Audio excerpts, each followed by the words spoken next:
Hey everybody, John Huber here, Maryland Education Network, brought to you by Maryland Clinic K-12. What is going on in Howard County with the buses? Who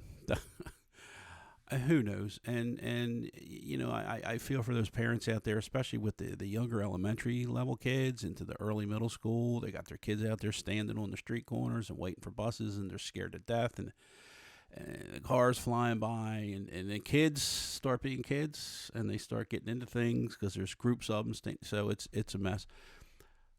Apparently, what happened is that Howard County had been facing some serious shortages in bus drivers, like everybody else has, and the route they chose to address it was to find a private contractor to help fill the gaps.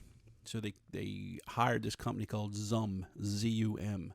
Apparently, they're a West Coast-based company in California, and they allegedly they must have had some really good salespeople and convinced them that this was their answer to their problems.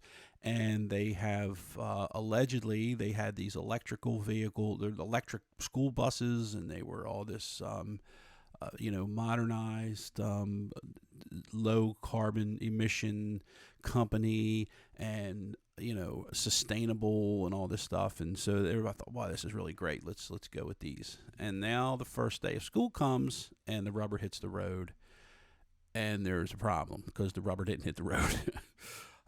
According to the company, initially they said because of driver call-outs. It's probably a standard thing. So 20 bus drivers just all called out for the rest of the week. This morning they're running 30 minutes late. There was a report on WBAL, I think it was, or it might have been Fox. I can't remember that. There was a big bottleneck of all 200 some buses all trying to get out of the same lot at the same time. I'm not buying that one. Any case, they're in some trouble. They're not sure what to do. So they've had signs up at I think at the Board of Education saying bus drivers paying $30 an hour.